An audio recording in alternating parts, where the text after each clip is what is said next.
Hi Flesh Tubers! A quick little video. I'm going to give a demo on the Continental stitch and the basket weave. I know I've been talking a lot about that, so I did a quick video. I hope it comes out okay, just to kind of give everybody a background about the stitches I keep talking about. Also, a quick update on a stash. I found a canvas that is near and dear to me. When I was with my children, I had a tattoo on my shoulder, and it's of a white tiger, and there's two little cubs, one for each one of my kids. The mama tiger, her eyes are two different colors. One is green and one is blue, and each cub has a different color eye. So one cub has green eyes and the other cub has blue eyes. And I found a canvas on eBay of a tiger, and she has blue eyes. So this is her right here, and what I'm going to do is I'm going to change the eyes. One's going to stay blue, the other one's going to go green, and it's going to match the tattoo I have on my shoulder. So I was very excited when I found this canvas because it looks just like the tattoo I have on my shoulder. All that's missing is, you know, a cub here and a cub here, and basically that's it. So I've already got all of the threads. It's already been kitted. So I have all of the threads that's going to go with this particular canvas. Also, I've always liked seeing, you know, welcome signs and the pretty decorated welcome pieces that a lot of people have in their home. So, yes, I'm so bad. I went to the needlepoint store. Like I said, I had found the tiger on eBay, and I went to the needlepoint store and I saw this and I just fell in love with it. You guys are gonna love it too. Look at this. Isn't that beautiful? So it's a welcome sign. It's got all of these cute little birds with these beautiful summer colors, and in the middle of the flowers I'm going to be doing beading. So it'll look like they're little seeds, like right here. See if you can see that, those little beading right there. This is an 18 count. See how tightly woven it is, which means a lot of the detail will come through. And I'm going to do decorative stitching as far as the background is concerned. The leaves are going to have decorative stitching. It's going to have a blending, so it's going to be more of a leaf design. The birds, I'm not quite sure if I'm going to do feathers or a stitch that emulates feathers. But for the most part, the entire piece is going to get stitched, and this is going to be my welcome sign for my home. So those are new. And update on the wolf. He's coming along very, very nicely. He is, I would say about 80% done. I'm not sure if you can see a lot. Get some of these threads out of the way. But the majority of his face is done. You can see here, all of this is stitched. All of this here is stitched. He is really, really, really nice. Now I'm going to start coming into the lighter colors. For the most part, I like to stitch darker colors first. It helps me see the contrast, especially when I have beige with pale white, very light colors that are sitting right next to each other. So that'll help me out. So that's the progress with the wolf. And I am going to have a giveaway. Now, remember, I don't do cross-stitching anymore, and I was going through my humongous stash of needlepoint, and I found something left over that is a cross-stitch design. So when I reach 50 subscribers, I'm going to have a giveaway, and it's going to be this.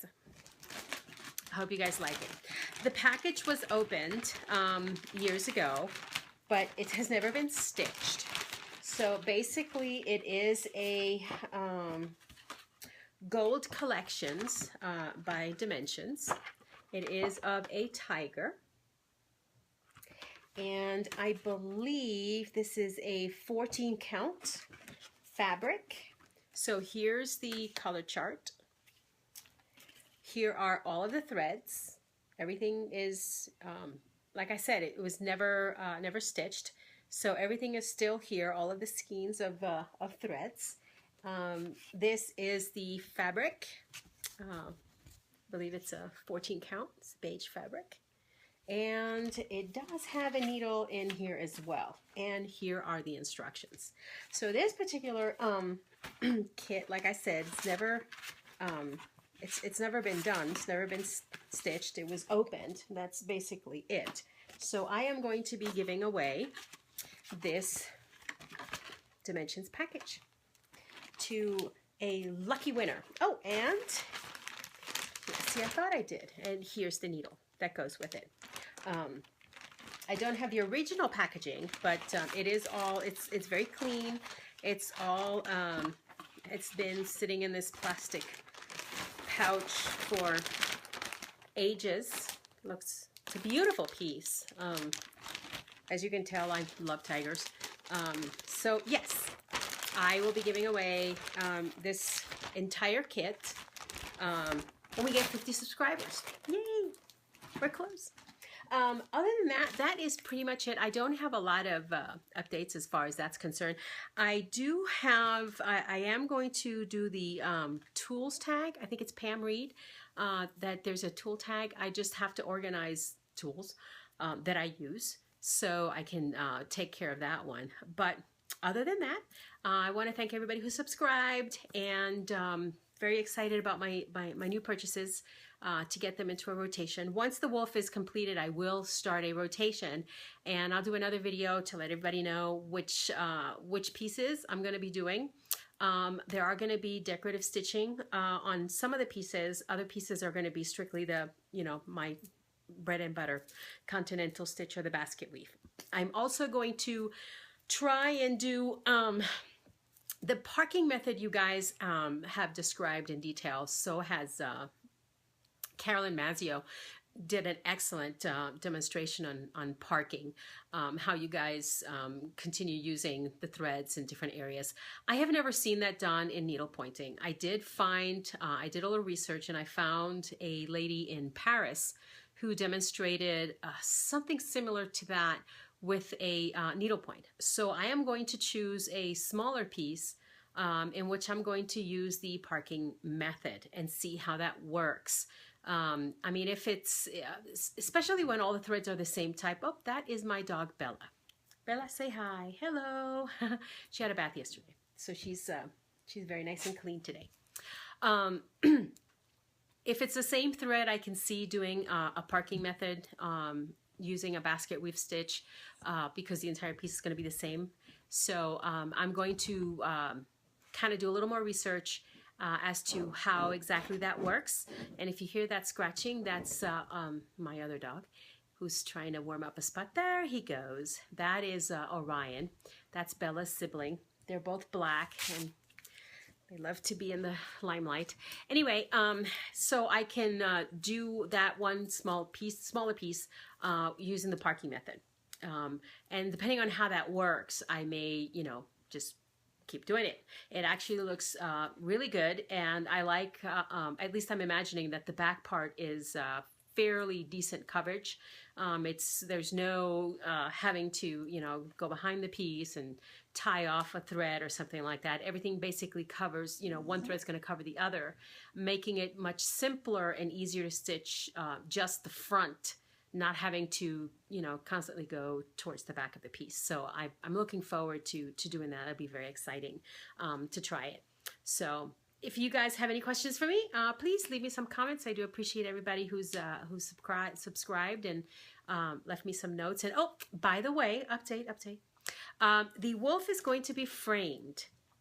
A couple of people have said about pillows and framing, but my husband brought up a good point. My dogs think that pillows are meant for them to lay on, and basically wherever they find one, they will take it off the couch and drag it on the floor, and they'll lay on them. I don't want that happening to my wolf. So we're going to frame it. It's going to be put in my husband's office because the piece is for him. So he is looking forward for it to being completed. He doesn't know about the other piece that I have. That's another secret, but we'll talk about that one at a later date. All right. that's it for me. Hope you guys are having an excellent weekend, and I look forward to watching all of your videos. If you guys have your own YouTubes, hey, just give me a little link and I'll be very happy to subscribe and see what you guys are doing, your stitching mania and all of that stuff. It's very interesting to me to see that, and all of the pieces that you stitch. It's, you know, it's beautiful stitching that you all do, and you know, your everyday lives and things like that. So thank you very much. I appreciate you guys stopping by and checking out my video. Have a great day and happy stitching. Hi Flesh Tubers. I'm getting ready to show you guys the two stitches that I talk about all the time. One's the Continental stitch, which I believe it is a half stitch that you guys use when you're doing the cross stitching, and also the basket weave. So normally the way that I start is I will put a knot at the end of this thread, and I'll be, I don't know, about an inch away or so. So I will come up from the bottom left-hand corner, and then I will proceed to the upper right-hand corner. Again, it's almost like a half stitch that you would use for needle pointing. Here it's basically called a Continental stitch, and what you do is you want to make sure that you cover the thread in the back of the stitching, so that when you're done you basically have nothing showing in the back. It basically is completely covered. You also have a nice momentum going, I guess you can call it a rhythm. And I'm actually trying to record and stitch at the same time, so I apologize if I look kind of weird.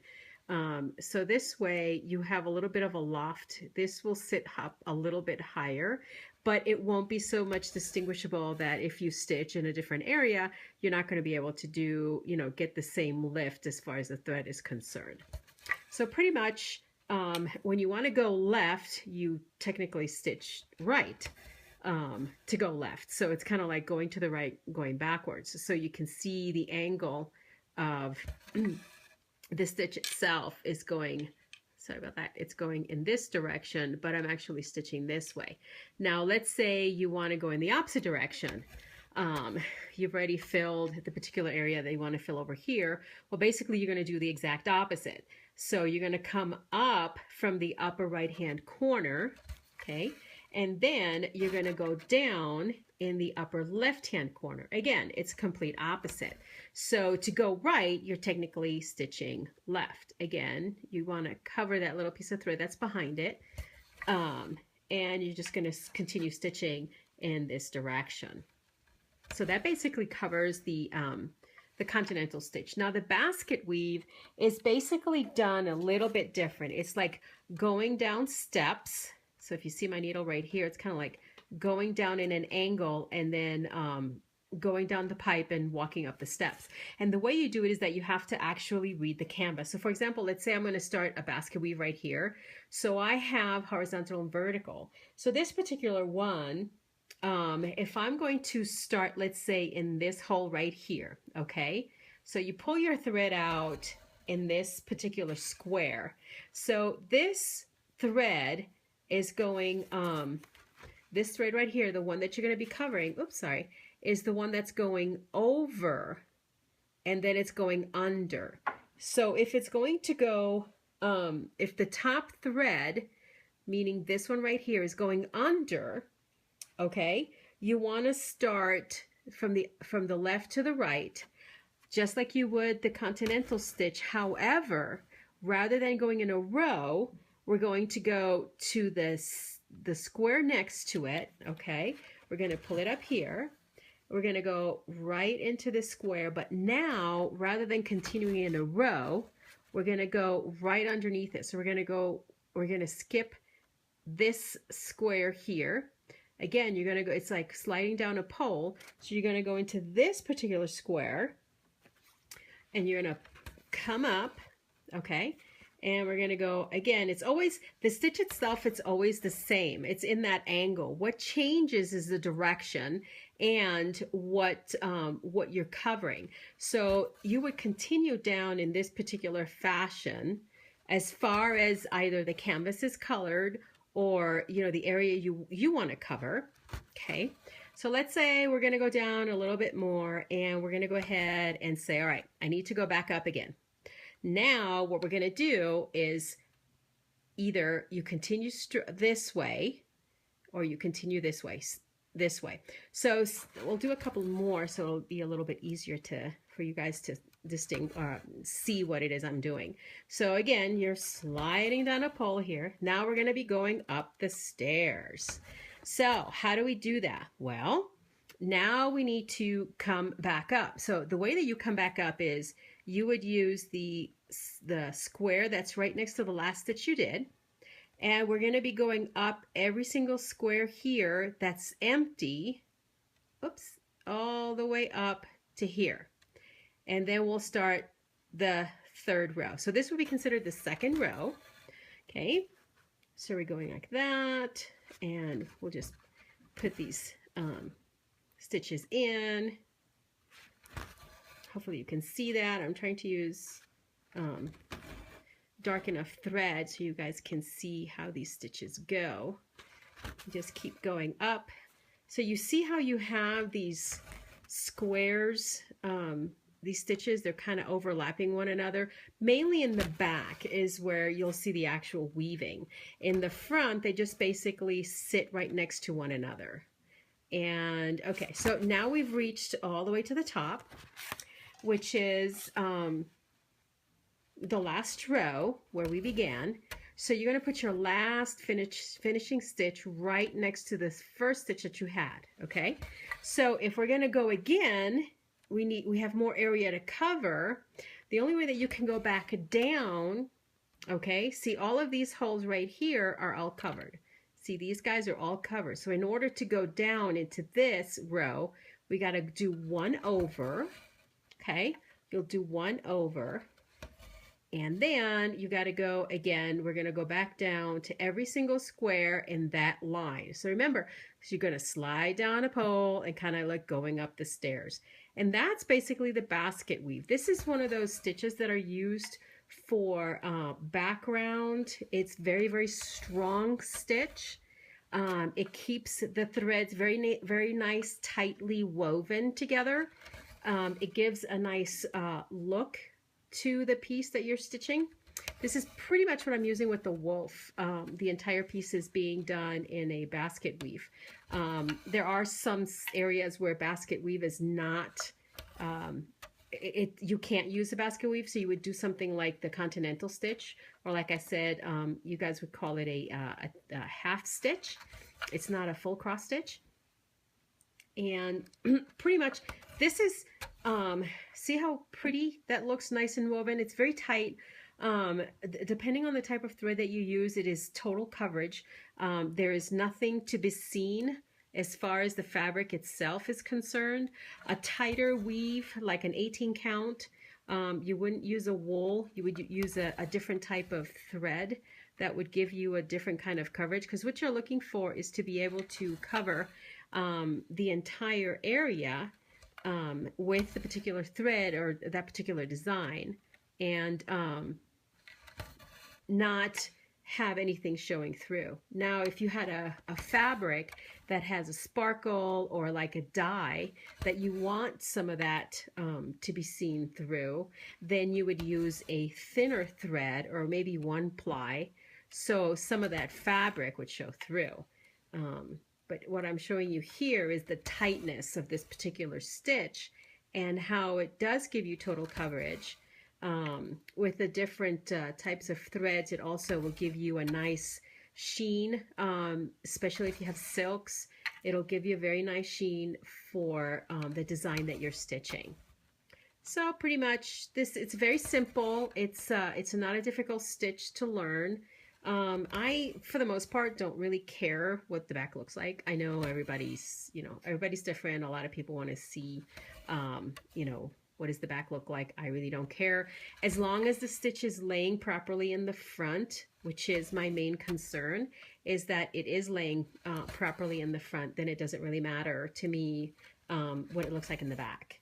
It doesn't detract from my stitching or from the design itself.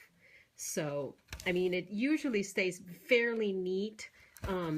when you're doing it in a standard tightness, the back will stay fairly neat as it is in the front. But like I said, I'm not a big one for, you know, looking at the back. I'm more concerned with the front. And as you can see, the tightness of this particular stitch is fairly even, and it's really nice. I'm not a very tight stitcher. I'm not a loose stitcher. I do like to have, I do pull, see, until it lays, but I'm not like yanking on the thread to the point that it's gonna bend the canvas out of whack. So it pretty much stays, you know, nice and tight, and uniform. That's one big thing is, at least for me, I always want to keep a uniform stitch when I'm working on a particular piece, that I don't have some areas that are a little looser than others. I really don't care for that. Excuse me. So, yeah, the only part that's the more complicated is when you start the piece, that you read the canvas to see, you know, how the weaving is going, whether it's an over or an under. That's pretty much the only thing that you have to read per se. After that, it's pretty much just stitch. You know, you would have a particular area colored in a certain way, and you would either use one color or you would be blending two colors together. But the direction, whether you're going to start your second stitch to the left or you're going to go down, starts at the beginning of the piece, and it kind of sets the stage for the rest of the canvas as to direction of stitching. After that direction is set, everything else is basically just, you know, going into the empty hole and pretty much continuing it from there. So this is pretty much the basket weave. I hope it's been helpful. And if anybody has any questions or any comments, please, by all means, let me know.